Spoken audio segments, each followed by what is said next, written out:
Bienvenue au monde de la course. J'espère que vous n'avez pas été trop affecté par la vague de chaleur historique qu'on a eue ces dernières semaines.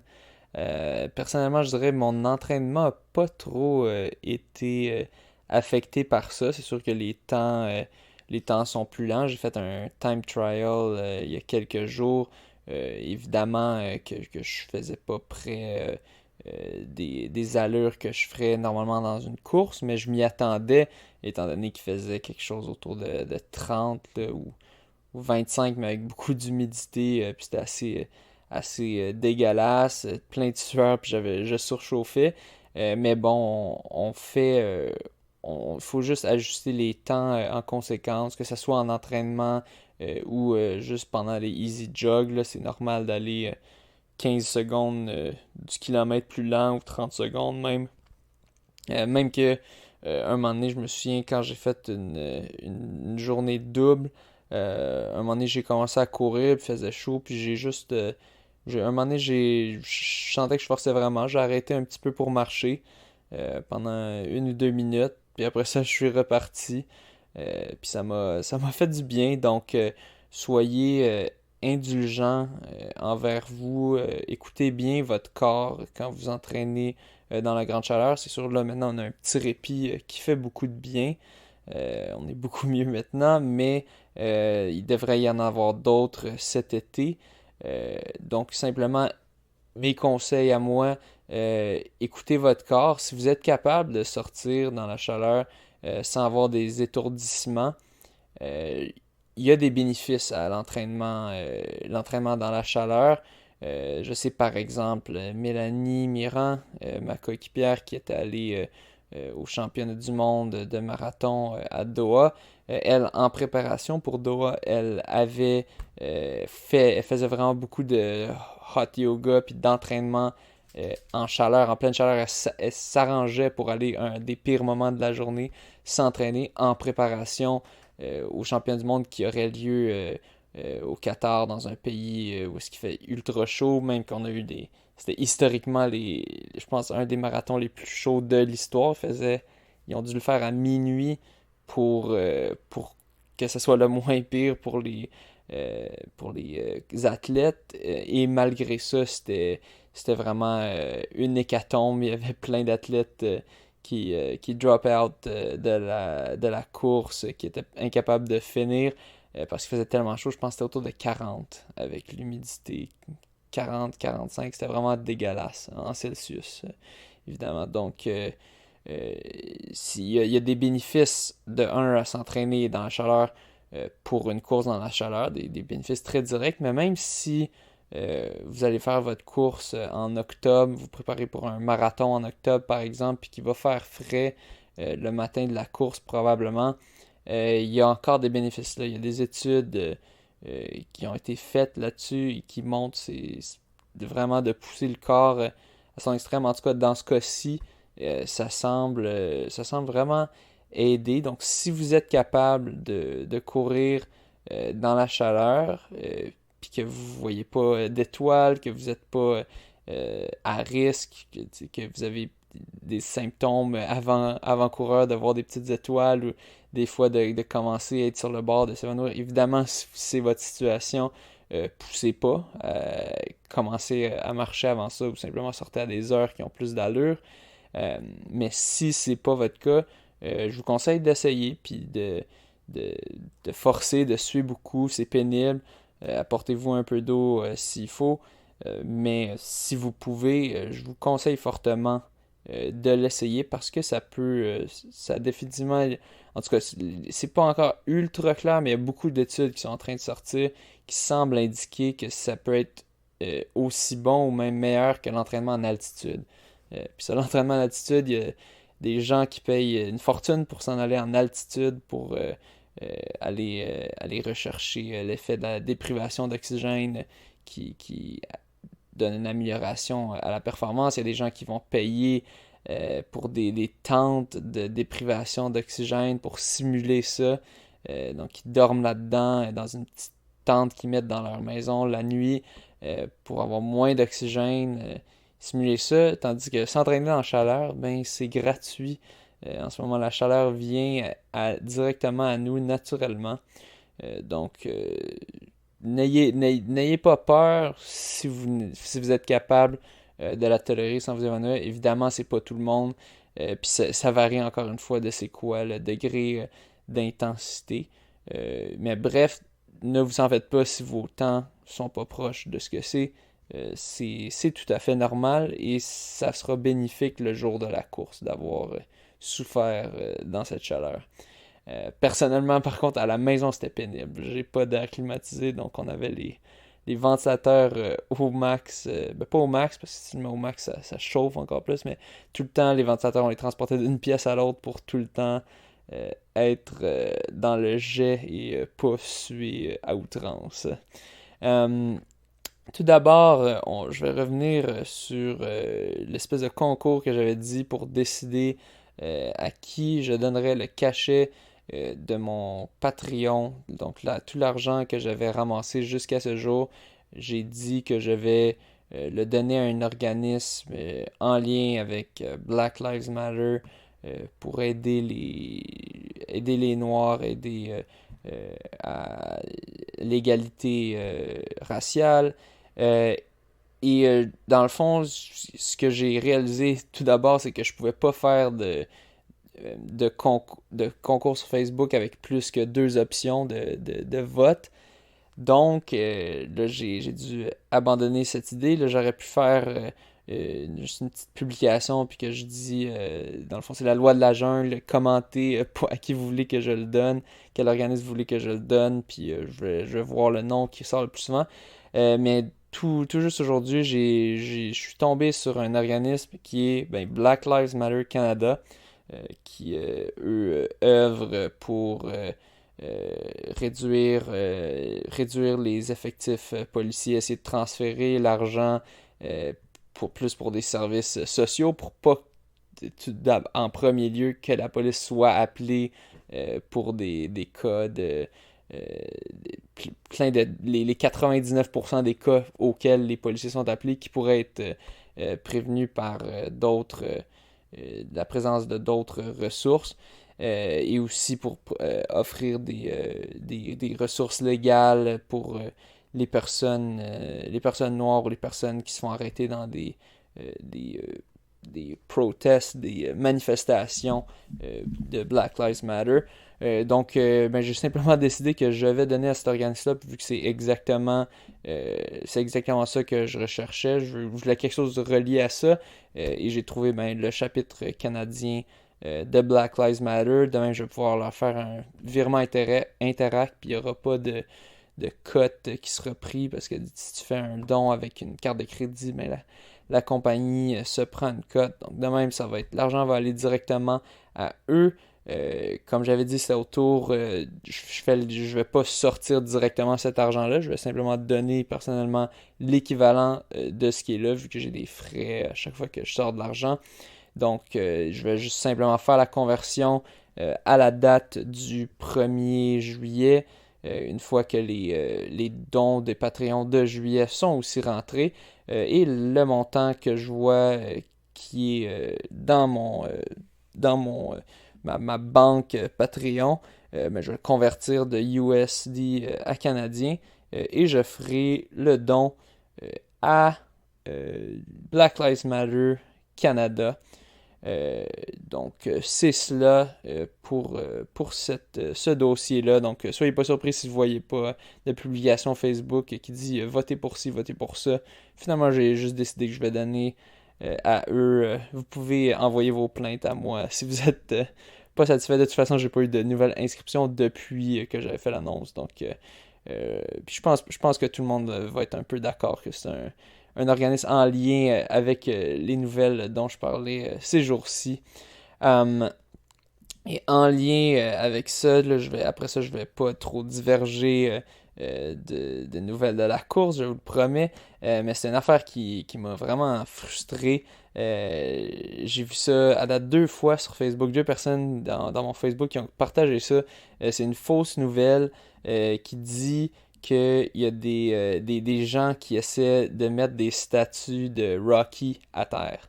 Et je pense qu'au début, c'était juste pour faire une blague. C'était comme une petite fausse nouvelle, tu sais, du genre The Onion, du genre Le Revoir, Le Journal de Montréal. Euh, mais c'était originalement, j'ai vu en 2017. Vraiment, quand j'ai vu ça sur Facebook, je me suis dit, ok, ça a l'air comme, ça fait pas vraiment de sens. Ok, j'ai googlé, j'ai écrit Rocky, statue, tear down. Puis j'ai juste googlé les mots en tout cas qu'il y avait dans l'article. Puis directement, un des premiers liens sur Google, ça disait The story of a false news about. Fait que bref, c'est un fake news, une fausse nouvelle. Et puis ça pouvait se trouver en une petite recherche facile sur Google. Et pourtant, ça se partage comme ça, aucun bon sens. Juste là, si je regarde une qui a été partagée, 2500 partages. Puis le pire, c'est que la personne qui l'a initialement publié la photo sur Facebook, il met un lien vers un article qui vient lafraîche.be, qui est une gazette belge.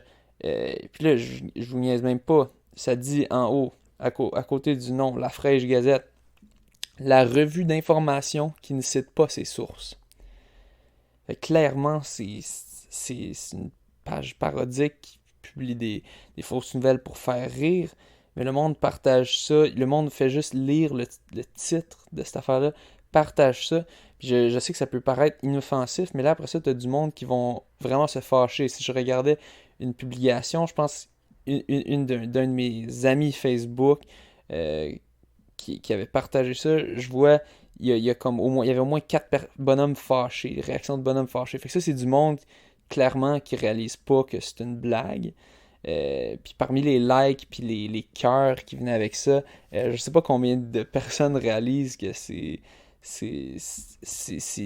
une parodie, cette histoire-là. Je pense qu'il y a beaucoup de monde qui prennent ça pour du cash, qui ont aucun sens critique, qui vont pas se questionner, voir si c'est vrai ou pas, puis qui font juste, après ça, se fâcher, se dire «Ah, le monde, les antiracistes sont pas raisonnables, franchement, pourquoi est-ce qu'ils... Ça a aucun sens de retirer les statues de Rocky parce que il a frappé des Noirs dans des films.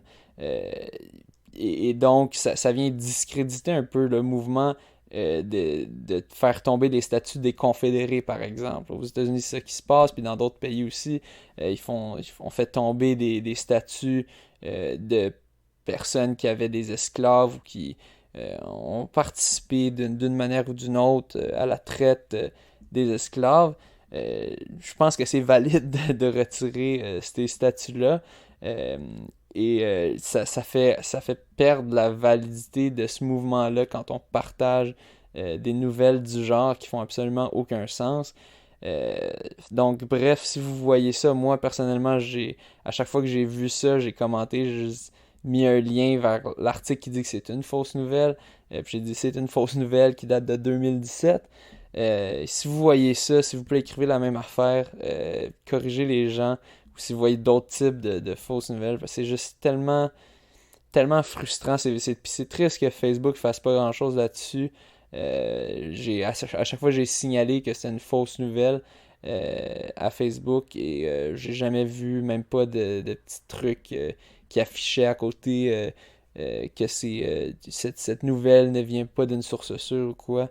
Donc, c'est juste frustrant de voir des choses clairement fausses partagées puis qui viennent après ça donner des faux arguments à ceux qui disent ah le mouvement Black Lives Matter, tout ça, c'est tous des imbéciles, ils font n'importe quoi.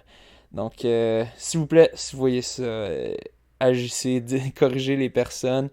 Parce que si une seule personne les corrige, mais ils vont peut-être se dire, ils vont même pas prendre le temps de réfléchir puis de vérifier si c'est une fausse nouvelle ou pas. Puis en tout cas,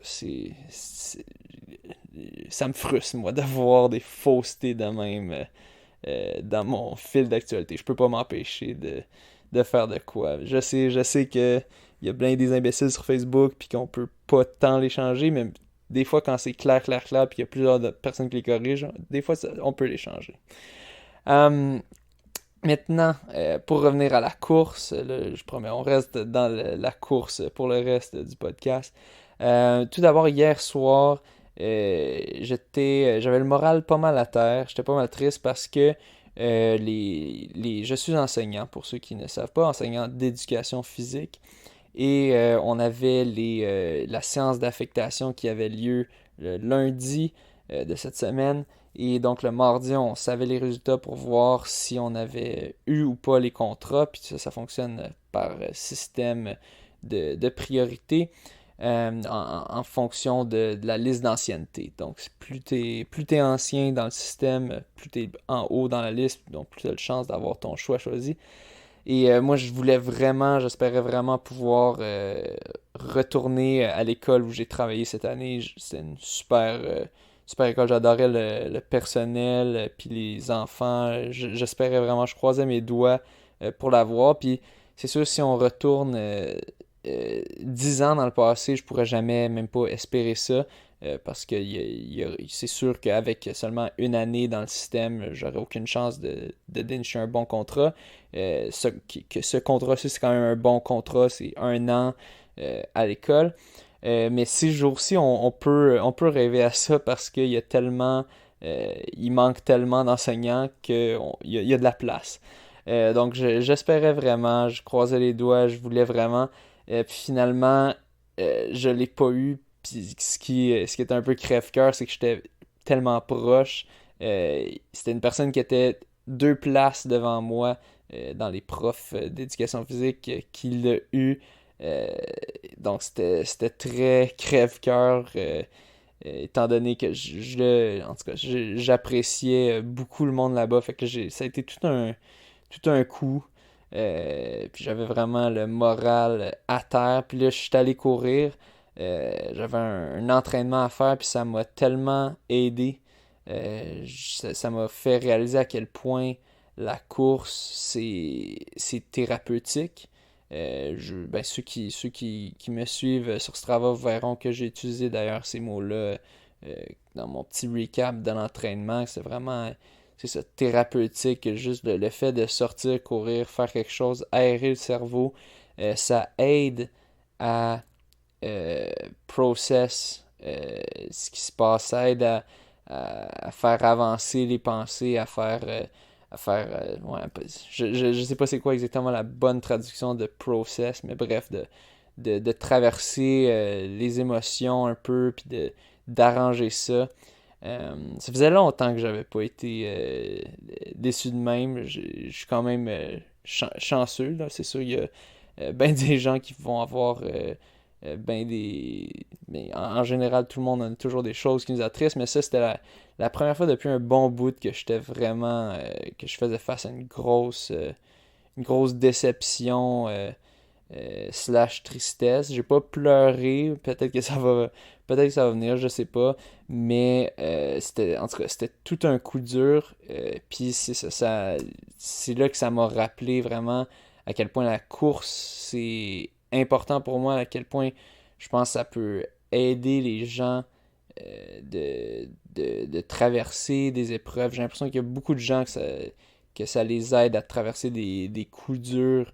Puis que c'est pour ça qu'ils embarquent là-dedans, puis que ça reste avec eux, parce que tu t'associes ça après ça avec des événements importants de ta vie. En tout cas, c'est un super mécanisme, je pense, pour cope, pour euh, apprendre apprendre à bien gérer, bien vivre avec ses émotions.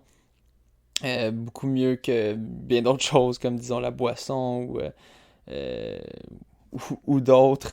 C'était ça. Simplement une réflexion que j'ai eue et ça m'a aussi fait réaliser à quel point la course était importante pour moi.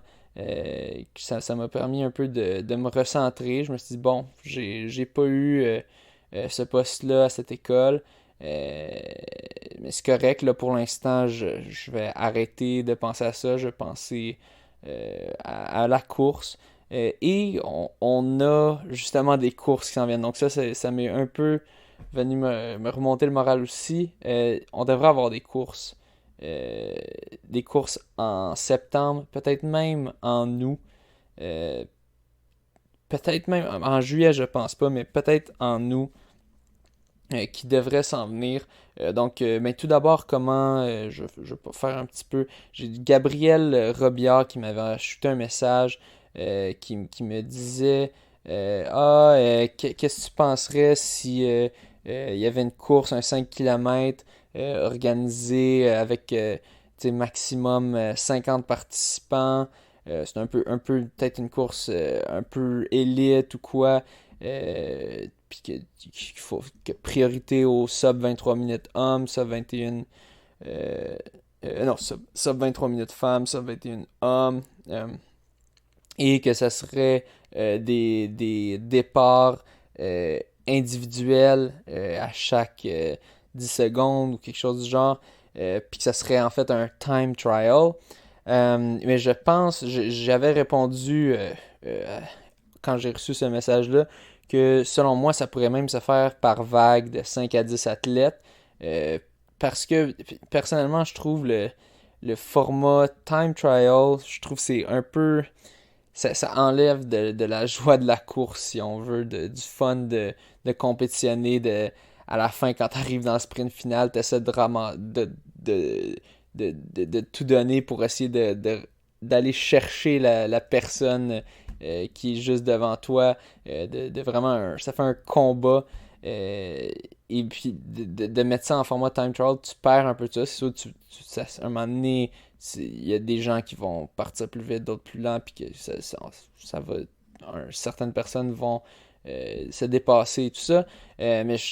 C'est ça, selon moi, le format par vague ferait un peu plus de sens, des petites vagues de 5 à 10. Et il semble que ça va être ça. Je pense pas qu'il y aura besoin d'avoir un événement organisé un petit peu hors la loi, si on veut, ou random par une personne X. Je pense que les événements qui sont déjà censés avoir lieu vont avoir lieu, et je pense ça en partie à cause d'un article qui vient de sortir par Daniel Lequin. Daniel Lequin, qui est super sympathique, il fait des chroniques pour RDS. Il est lui-même un coureur aguerri et passionné. Et c'est le fun, petite anecdote en passant. Il fait des portraits de coureurs. À un moment donné, il avait fait mon portrait. Et pour le titre de l'article qui faisait dresser mon portrait, il avait appelé ça François Jarry aimait les côtes levées. Dans le fond, il faisait référence. À un moment donné, je l'avais reçu chez moi pour faire l'article. C'était super. Il posait plein de questions, puis il allait vraiment en profondeur. Puis quand, quand l'article est sorti, c'était pour une des rares fois, ça dressait un portrait juste de ce que j'avais dit, tandis que souvent dans les médias, souvent c'est un peu distorted, c'est un peu modifié, puis c'est pas exactement la réalité qui sort, ou c'est un petit peu un petit peu différent de ce qu'on voulait dire. Mais lui allait vraiment en profondeur et dans le fond, il faisait simplement référence quand il m'avait demandé. J'avais dit que j'étais végétarien, mais que ce qui me manquait beaucoup, c'était les côtes levées, puis que je capotais sur ça avant. Donc c'était drôle, c'était un titre un peu random pour un article. Mais en même temps, je comprends un peu pourquoi il fait ça, parce il fait plein de portraits de plein de coureurs. Puis c'est clair que dans 90% des cas, c'est toujours une histoire de la motivation ou la persévérance, puis tout ça. Puis ça doit être, doit être vraiment tannant de tout le temps mettre tout le temps avoir ces thèmes-là. Donc, il essaye de rendre ça un peu funky, de changer un peu pour pas avoir le même titre à chaque fois. Donc, je respecte ça. C'était juste bien drôle étant donné que ça parlait pas nécessairement de course, mais c'était, bref, un personnage bien sympathique. C'est ça, donc le titre, Les coureurs, préparez-vous au feu vert. Je mettrai un lien de l'article dans la publication Facebook. Euh, et c'est ça, il nous dit, il a, il sait de sources bien informées que les organisations de courses sont prêtes. Ils ont mis en place des mesures pour que leurs courses puissent avoir lieu et elles attendent simplement le go de la santé publique pour avoir lieu. Un exemple parfait, j'ai vu, il y a eu une publication du 10 km de l'Université Laval qui ont dit justement que leurs courses devraient bel et bien avoir lieu. Leurs inscriptions sont toujours à taux avantageux jusqu'à la fin du mois. Donc profitez-en si vous comptez faire cette course-là. C'est ça, il disait simplement, on attend juste le go des autorités. Mais si c'est le cas, ça devrait se passer comme je supposais, par vague de coureurs. Dans le fond, c'est le même concept qu'en athlétisme. En athlétisme, c'est des vagues des fois, ça varie de la distance. Quand c'est des courses que c'est seulement qui occupent chacun un corridor, ben, c'est des petites vagues de 6. Mais si on regarde par exemple le demi-fond, ce qui se rapproche plus des grandes courses sur route, ben mettons 3000 mètres, on avait des vagues ça pouvait aller jusqu'à 15. Là évidemment, on va essayer de garder la distanciation. Est-ce que ça va être moins? Possiblement. Moi je m'attends peut-être des vagues de 5 à 10 coureurs, comme je disais. Mais je pense que c'est ça qui va se passer. Ça va simplement. Puis quand il dit ils attendent le feu vert, peut-être que ça va être ça un peu que. Ouais, ça le dit en fait dans l'article. Il y aura véritablement un feu de signalisation sur la ligne de départ et les adeptes partiront au feu vert. Donc, une course de départ qui est faite à un feu de circulation, puis un feu vert qui part pour dire go pour la première vague. Puis après ça, ça redevient rouge et on recommence. Ça serait seulement une des nombreuses mesures. Par exemple, poste de ravitaillement, chacun prend un verre d'eau ou une bouteille. Il n'y a pas de bénévole qui distribue ça. En même temps, ça simplifie un petit peu la job des organisateurs, vu que tu n'as plus besoin de bénévoles aux stations d'eau. Euh, et c'est ça, plusieurs autres procédures seraient mises en place, comme on en avait discuté dans l'épisode avec Alvaro. Ça fait comme peut-être 5-6 épisodes de cela, quand je l'avais reçu dans ma cour. Lui qui est l'organisateur de la course des ponts, que ça, on le sait déjà que ça va avoir lieu, mais ça, on le savait parce que c'est un plus petit événement, je pense que c'est 200 coureurs maximum. Et c'est pas une course, si on veut, compétitive. C'est une course pour le fun, vraiment. Euh, donc, c'était déjà prévu d'être bien une atmosphère très relaxe. Pour lui, ça va être facile de faire partie des coureurs un à un. Donc, dans tous les cas, si on savait que ça allait pas être un problème et que ça aurait lieu. Mais là, la bonne nouvelle, c'est que les courses compétitives, si on veut, les courses classiques, devraient avoir lieu. Par contre, est-ce que c'est toutes les courses classiques qui vont avoir lieu? Non, je ne pense pas et je suis même certain de ça. D'ailleurs, euh, le, on a eu le marathon de New York qui a été annulé en date. Là maintenant c'est rendu hier, le 24 juin. Marathon de Rimouski aussi qui a été annulé en la journée de la Saint-Jean-Baptiste. On dit malheureusement cette journée de la fête nationale, on doit annuler. Marathon de Rimouski qui est quand même, c'est pas petit, mais c'est pas énorme non plus. Donc c'est peut-être 3000, 4000, je vais aller regarder ça juste à l'instant. Euh, mais donc New York, ça c'était une certitude complète. Il y avait aucune chance dans ma tête que ça ait lieu. New York qui était le- le- la ville la plus touchée. Donc c'est ça, j'étais personnellement certain que ce serait reporté. C'était juste une question de temps. Mais Rimouski, c'est ça. Si je regarde au demi-marathon, 648. Au marathon, c'était environ 300. 250. Donc, si on regarde l'événement au complet, peut-être avec le 10 km, là on a 700 personnes, puis au 5 km, 700 encore. Ouais, fait que c'est un événement au total environ peut-être 2000 personnes, donc quand même pas négligeable. Donc les courses qui vont toujours avoir lieu, selon moi, ça va être les plus petits événements, probablement 1000 personnes et moins. Peut-être ça va aussi dépendre de chaque organisation. Il faut qu'ils essaient de rester soit profitables ou soit de limiter les pertes du moins.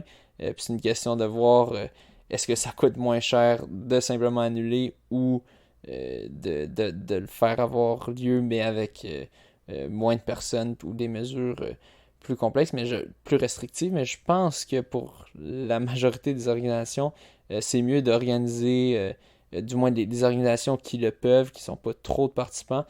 Ça va être plus avantageux de simplement le faire quand même, mais avec des mesures en place, parce que c'est des grosses pertes, sinon, dépendamment encore une fois de l'organisation, c'est des grosses pertes d'annuler si tu rembourses tes participants.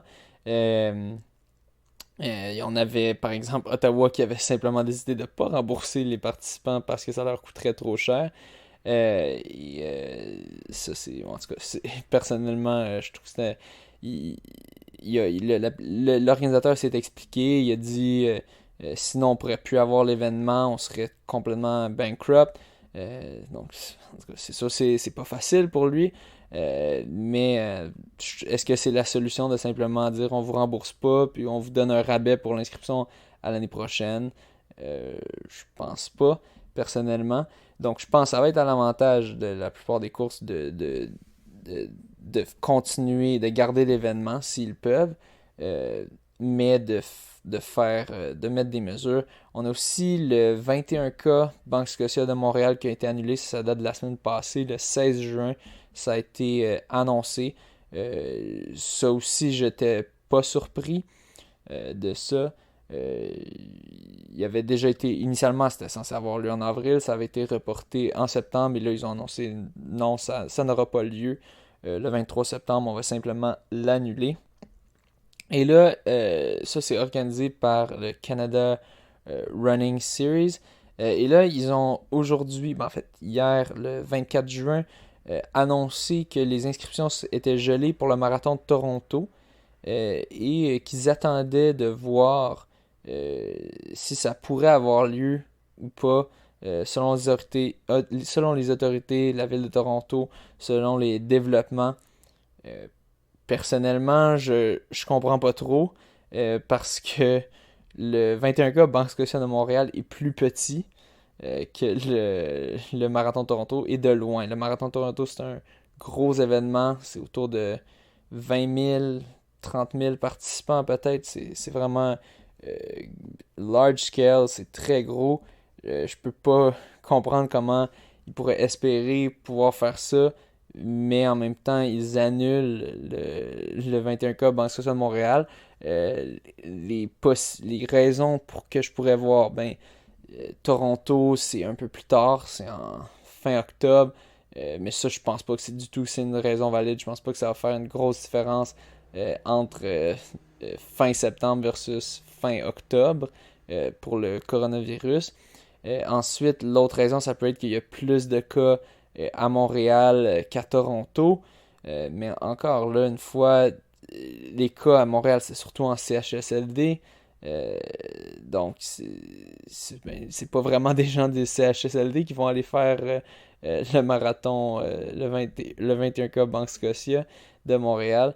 Donc, je sais pas, peut-être qu'ils ont décidé, ils attendent encore un peu l'annulation vu qu'ils ont du temps. Mais ils ont gelé les inscriptions au moins. Selon moi, c'est simplement un signe précurseur que ça va être annulé parce que c'est tellement un gros événement. Euh, Personnellement, je vous dis, faites-vous pas d'espoir sur ça. Si vous voulez faire des courses cet automne, je vous dis, misez sur des petits événements, des événements de 100 à 1000 personnes peut-être. Je pense que ceux-là vont avoir lieu. Du moins, c'est le message d'espoir qui nous a été relayé par Daniel Lequin. Aussi sur mon Facebook, j'ai vu une publicité du demi-marathon de la Chine. Donc il semble que le demi-marathon de la Chine, leur organisateur pense que ça va bien avoir lieu. Ça, c'est une course qui est en août. Donc il semble vraiment, puis c'est quand même un gros événement. Demi-marathon de la Chine, je pense, je pense même que ça dépasse le 1000 au total si on compte toutes les distances. Là, là, ça va être difficile de trouver parce que c'est avec Gico et non Sportstat.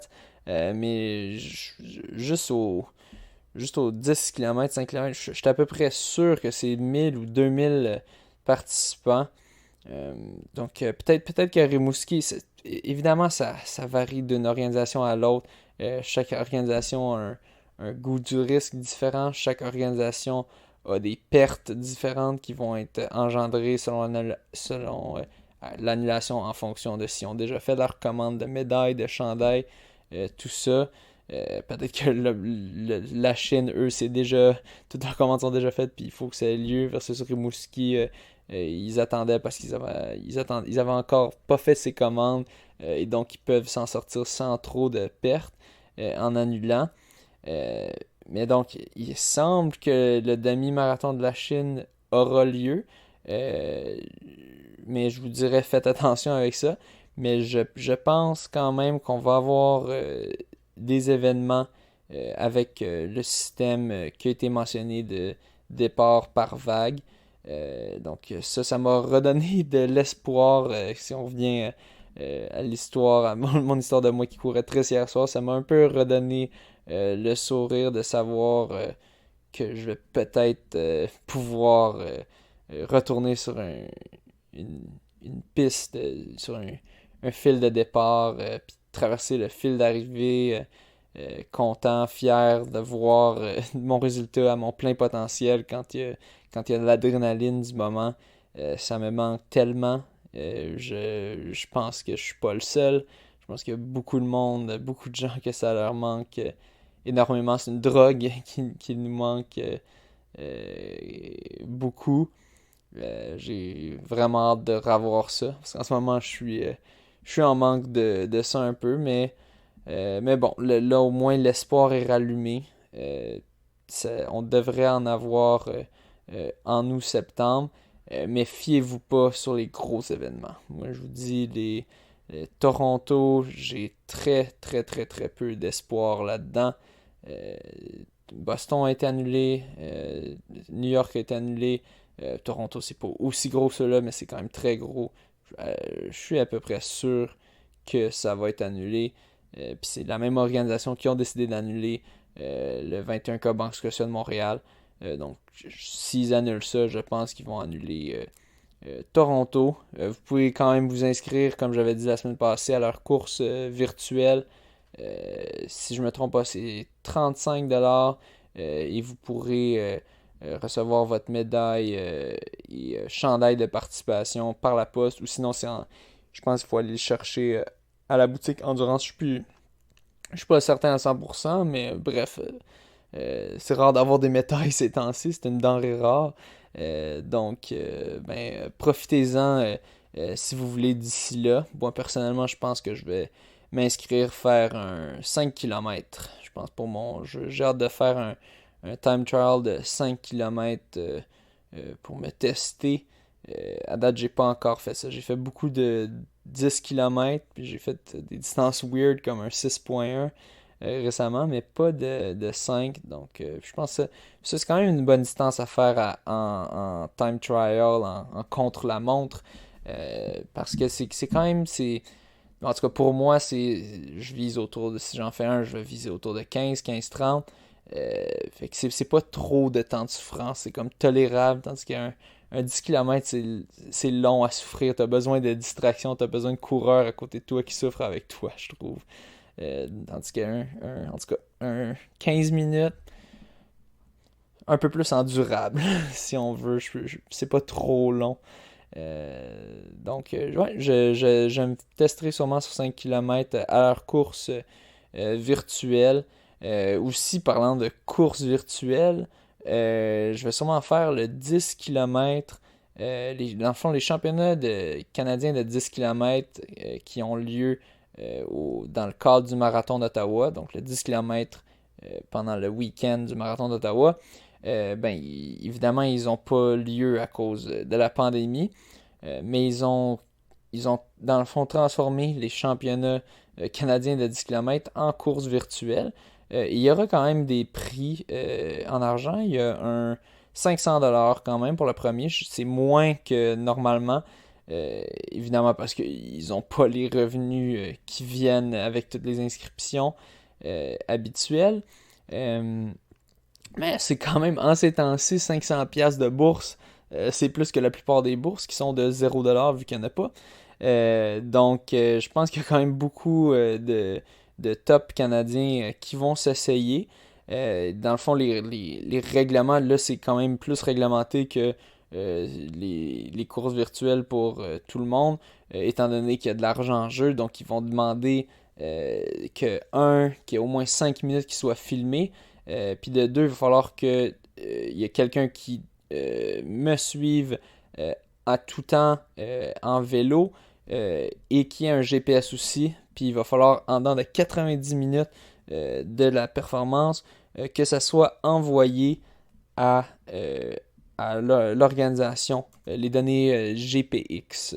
Donc il va falloir que je trouve exactement c'est quoi cette affaire-là je pense que c'est le fichier dans la montre GPS. Il va falloir que je trouve une façon comment sortir ça puis envoyer ça. Donc je vais trouver ça d'ici le 1er juillet. Donc dans le fond, c'est le 1er juillet. On a environ, je pense, 5 heures, une fenêtre de 5 heures pour compléter ça. Il faut que ce soit un out and back, donc point A à point A. Tu finis au même point. Donc, ils n'ont pas à se casser la tête sur le reste, parce que si tu commences un point puis tu finis un point, c'est dur de trouver un avantage en termes de dénivelé, d'avoir un dénivelé négatif ou d'avoir plus de vent d'eau, étant donné que si tu as du vent d'eau à l'aller, ben, tu vas avoir du vent de face au retour. Ça sera le 1er juillet. Je vais voir. C'est bientôt en fait, ça, le 1er juillet. C'est la semaine prochaine. Je vais m'essayer là-dessus. Peut-être qu'il y aura un peu plus de motivation. J'aurai sûrement ma blonde qui me suivra en vélo. Donc je dirai de me crier après. Peut-être que ça m'aidera à aller plus vite. Peut-être que l'appât du gain m'aidera un peu, mais c'est sûr, je trouve ça dur. Des time trials, surtout de 10 km. C'est assez pénible, mais bon, on verra ce que ça donnera. Donc, c'est cela pour les time trials. Une petite nouvelle aussi en lien avec l'enseignement. Donc, j'avais dit que j'étais enseignant et que mes élèves vont me manquer. Eh bien, il y a un enseignant que ses élèves lui manquaient trop. Et c'est Marc-Olivier Toupin qui a décidé de livrer 5 prix Méritas à des élèves exceptionnels. Donc, il est allé à la main leur donner leur prix Méritas. Il a couru 36 km, donc quasiment un marathon. 6 km en dessous d'un marathon à travers Montréal pour leur donner en main propre. Donc, c'était quand même... je trouve c'était cool, ça mentionnait... Ça méritait une petite mention. Je sais qu'il n'est pas le seul à avoir fait ça. J'ai vu des histoires similaires en Ontario aussi. Sûrement qu'il y en a aux States aussi qui font ça. Des profs qui aiment la course puis qui décident de joindre l'utile à l'agréable. Puis de même, tu rencontres tes élèves, tu peux prendre des nouvelles. Je trouve ça super convivial, une super super bonne idée. Puis en même temps, ça te fait du bon entraînement. Donc, très cool comme initiative. Finalement, dernier point à l'ordre du jour. Cette fois-ci, je vais pas trop m'étirer et je vais réussir. Ah ben, je suis déjà rendu à 45 minutes, mais je vais rester en bas de 50 minutes. Je vais simplement parler. J'ai participé à un petit webinaire qui s'appelait Social Science Approaches to Distance Running. Traduction française, des approches à la course longue distance, des approches social science, c'est de sciences humaines. Souvent on voit la course de distance comme étant très quantifiable et très physiologique. Mais donc là, c'était pour voir un peu d'une manière plus l'aspect social. Dans le fond, l'aspect qui était surtout étudié, c'était l'approche Foucauldienne. Donc l'approche de Michel Foucault. Et là, vous allez me dire, Michel Foucault, c'est pas un coach, c'est un philosophe français. Oui, vous avez raison, c'est un philosophe français. Dans le fond, son message, c'était un peu que il y a plusieurs messages, mais là, je vais résumer ça de manière très, très grossière pour pas trop m'étendre, puis aussi parce que je connais pas toutes ces nuances et tout ce qu'il a dit. Mais bref, ce qui est pertinent à la petite conférence que j'ai vue, c'est que l'humain est un peu... sa vision sur l'humain est un peu... il faut pas le voir comme un rouage dans une machine, mais c'est ce qu'il est un peu dans le monde capitaliste.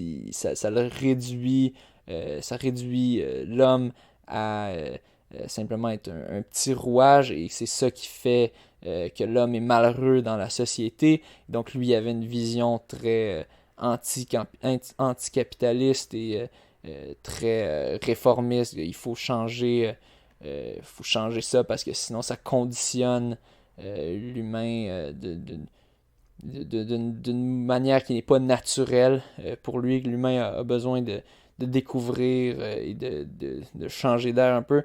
Qu'il ne faut pas le voir comme une machine. Et donc, dans le fond, cette approche Foucauldienne dans la course, dans le coaching, en quoi ça consiste concrètement?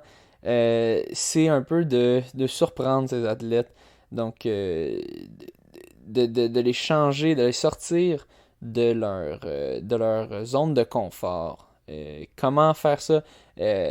Par exemple, il parle de faire des distances atypiques. Donc, par exemple, au lieu de courir des 400 mètres, puis que là, les athlètes, ils savent, bon, mon temps pour un 400 mètres à pèse de 5 kilos, ça devrait être en 72 secondes, disons.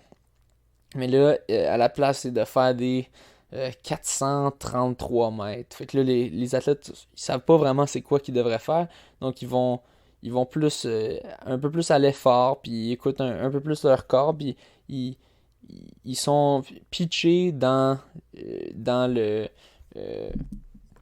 dans l'incertitude, puis dans un monde à découvrir, si on veut. Ils savent pas trop à quoi s'attendre.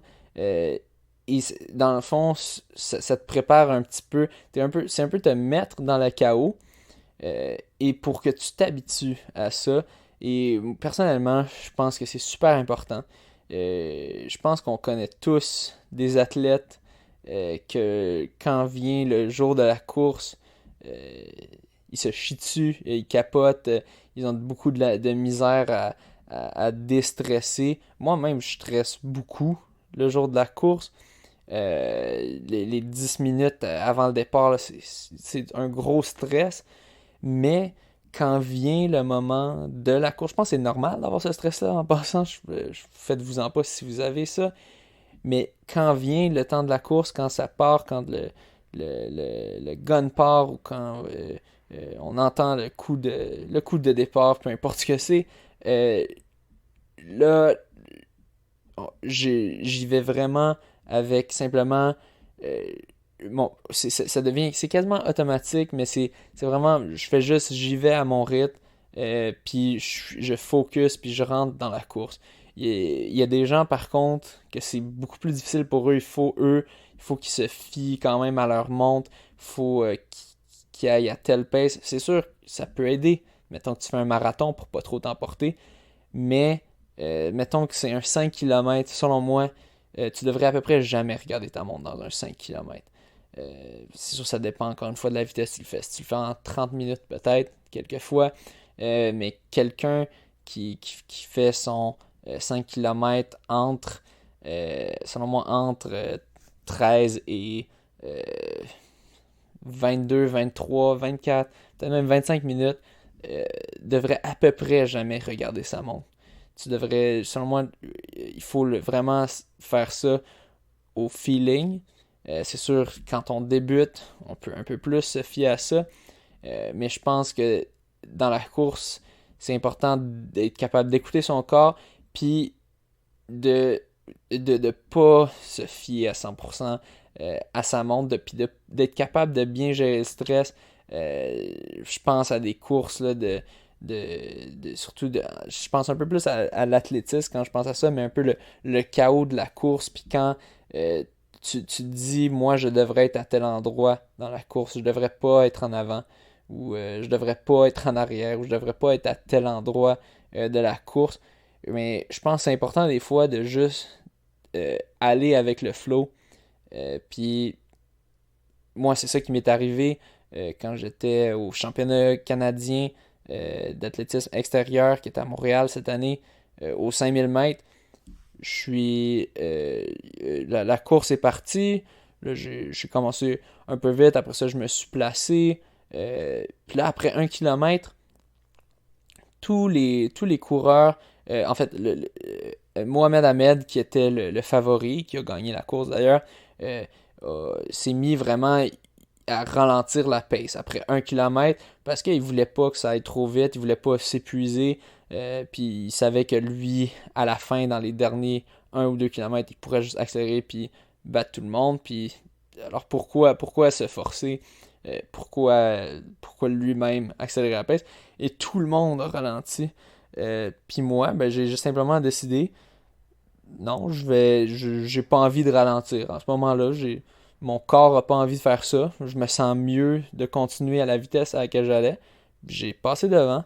Euh, Puis j'ai aucun regret de ça. C'était super le fun. Je peux dire que j'ai mené pendant 2-3 km devant Mohamed Ahmed et Justin Knight.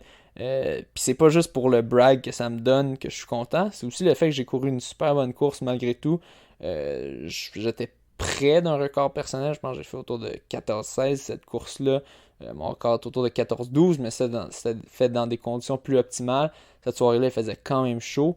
Puis c'est ça, j'ai couru à des splits à peu près even, à peu près pareil, ce qui est un signe d'une course plus optimale. Si tu fais une course que tu commences un peu plus lent, comme pas mal plus lent, puis que tu finis beaucoup plus vite, ben ça veut dire que tu aurais peut-être pu un peu plus te forcer au début. C'est ça, c'est normal de finir mettons, le dernier tour un peu plus vite parce que tu pousses la machine jusqu'à ce qu'il te reste vraiment rien à la fin. Mais quand même, les records du monde se courent sur des splits qui sont très, très, assez égaux. Seulement le dernier tour qui peut être un peu plus vite. Euh, et donc, j'avais couru une course très optimale, simplement excusez l'expression, mais en ayant des bases. Ou si on veut, ça peut être les filles aussi peuvent avoir des bases, c'est métaphorique. C'est simplement euh, euh, un peu d'apprécier, d'accepter le chaos, puis d'être dans le moment. Puis je pense que ça se travaille. C'est pas. euh, c'est pas purement inné. Il y a une partie de ça, selon moi, qui est innée. Mais il y a aussi une partie qui est apprise, qui s'apprend dans les entraînements. Puis ça dépend de la façon que tu t'entraînes. Si tu t'entraînes tout le temps en regardant ta montre, puis en regardant où est-ce que tu es par rapport aux autres, euh, je pense que ça devient plus difficile de développer ce talent-là, de pas trop, d'être capable de se dicter soi-même, de pas dépendre des autres. Donc, c'est un peu ça, cette approche-là, c'est pas uniquement ça, mais ça, c'est vraiment l'aspect que j'ai le plus retiré, que je trouvais intéressant, que ça va vraiment te donner ça, te donner cette autodétermination, si on veut, que tu peux vraiment euh, être le maître de ta course. Et donc, faire ta course et non euh, faire la course de quelqu'un d'autre. Donc, j'ai trouvé ça intéressant. Donc, comme une des façons, comme j'ai dit, c'est de faire des distances atypiques. Ça peut être aussi de surprendre les coureurs avec euh, en disant tu peux des fois leur dire des mauvaises allures, leur dire ah, tu vas à telle vitesse ou quoi. Tu peux simplement leur dire vous n'avez pas le droit de regarder votre montre. Et aussi de les surprendre, de dire ben je vous dis pas c'est quoi l'entraînement au complet. Là je veux que vous fassiez telle affaire. Puis après ça, vous saurez après c'est quoi la prochaine chose à faire. Donc, c'est des façons. Puis aussi, des fois, de dire, ben, l'objectif, c'est telle personne doit passer devant telle personne, puis ensuite, l'autre doit passer devant une autre. Donc, plusieurs façons d'atteindre ça. C'est surtout, en gros, c'est de mix it up, de mélanger les choses un peu, puis de pas se fier purement à la montre, d'essayer de changer pour vraiment apprendre un peu à s'écouter soi-même, mais aussi apprendre à être prêt au chaos. Ah, puis un petit truc que je viens de penser qu'il avait dit, c'était, il avait fait, ça c'était un peu un exemple extrême, il faut à ne pas faire souvent si vous voulez faire ça en tant que coach, mais c'était un coach qui avait dit à un de ses athlètes, à ses athlètes, ok, asseyez-vous, puis là il les avait fait asseoir pendant 10 minutes, puis là après ça il avait dit, ok, on fait l'entraînement. Donc, avant, ils avaient fait le warm-up, bien sûr, mais ça a simulé un peu. Il a dit, ben, prochaine fois, si jamais vous faites une course, puis que finalement, ben, la course, votre départ est 10 minutes plus tard parce qu'il y a eu un délai, ben, vous verrez que ça change rien. Vous avez quand même pu faire l'entraînement, puis vous l'avez bien réussi.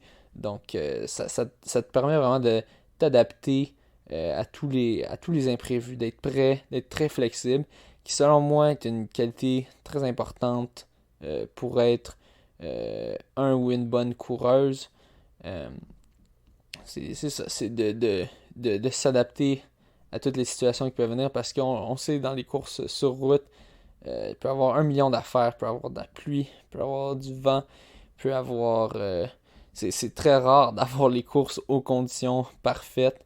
Et donc, quand c'est pas le cas, ou de la chaleur, quand c'est pas le cas, ben, d'être prêt à s'adapter, pas se laisser avoir puis tomber dans un cycle négatif parce qu'on n'atteint plus nos paces.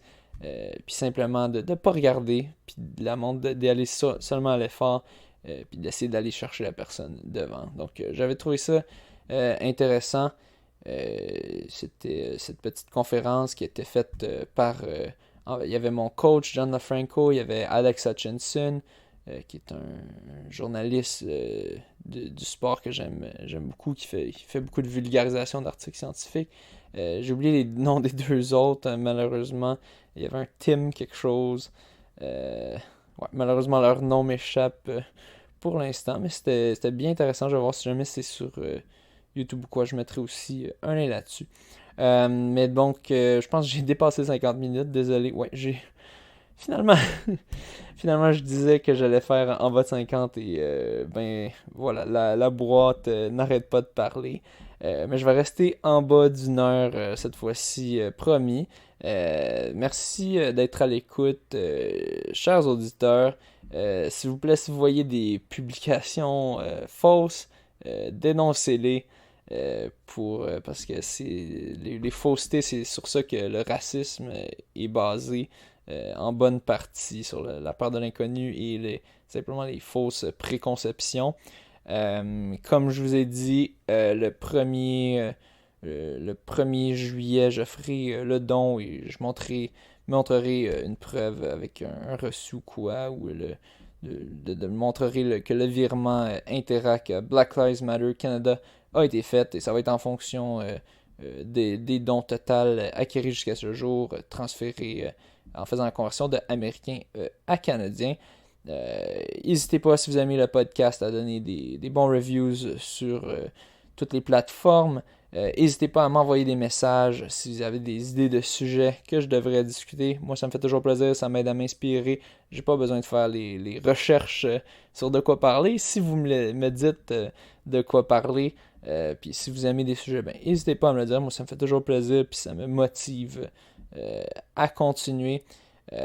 Sur ce, on ne lâche pas l'entraînement. Les courses s'en viennent. Ça s'en vient plus tôt qu'on avait l'impression. Finalement, j'ai été pessimiste, mais ça paye off parce que finalement, je vais être agréablement surpris en ayant des courses, probablement, en août-septembre. Donc, ça s'en vient. Puis si vous avez des histoires de comment la course vous a aidé à traverser des moments difficiles, n'hésitez pas à partager ça, soit sous la publication Facebook associée à cet épisode, ou simplement en m'écrivant en message privé. Ça me fera plaisir de lire ces histoires-là. Donc sur ce, bonne course.